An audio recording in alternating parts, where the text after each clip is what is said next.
If you used a Google product recently, Chrome, Android, apps, search, Sundar Pichai is running it. He's Google's CEO and he's worth, let's say, a lot of money. So joining us to break this down is Dan Costa, editor-in-chief at PCMag.com. Dan, great to speak with you today. Thanks for having me. So Pichai has just gotten a massive stock award. Let's talk about his compensation for the past year. Yeah, Sundar Pichai is now the highest paid CEO in the United States. His stock award is $199 million. That puts him well above any other CEO in the U.S. And what's remarkable about it is that he's only had the job for a little under a year. So he's obviously been at Google for a long time. He's worked his way up through the ranks. He's worked on a lot of Google's most important products. And this is the time that he's getting paid out.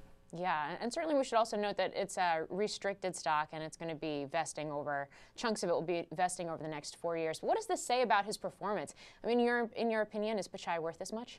Yeah, I mean, well, clearly Google wants him to stick around. And the reason they want that is because he's actually worked on a lot of their core products.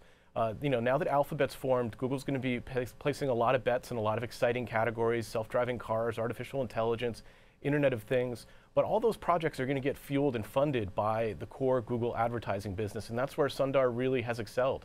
He's fought off competition from Microsoft when Microsoft was going to make Bing their default search engine.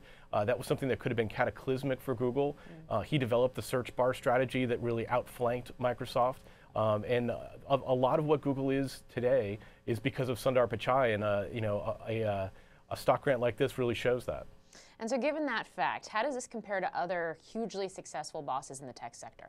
Yeah, it's a super competitive space. I mean, we're talking about the most profitable companies where the CEOs can really have the most impact on what those companies turn into. You see it at a company like Yahoo with Marissa Mayer, where they bet big and are really betting on her leadership to turn that company around. Google does not want to face competition from Facebook trying to court their CEO, or even a young upstart like Tesla that's doing some really exciting things. So at this level, these companies make a lot of money and the CEOs get very well paid, and I don't think that's going to change anytime soon. Do you think that news of his compensation is going to affect other executive packages? It's a big number, and in my world, any number anywhere near that high, it all starts to run together. But executives are competitive. They're a lot like professional athletes that way. They want to know who's got the biggest contract, who's generating the most returns. So I do think it's going to drive up prices a little bit, but that's the nature of the business. Yeah, and of course we should probably caveat that with an asterisk that the stock actually has to go up, and lately we have been seeing Google or Alphabet, like so many other major tech companies, their stocks selling off in recent weeks. Dan Costa, thanks for joining us. Thanks for watching. I'm Morgan Brennan. Have a great day. Hey YouTube fans, I'm Landon Downey from CNBC. Thanks so much for checking out our channel. Here you'll find videos packed with all the info that you need to be smarter about your finances.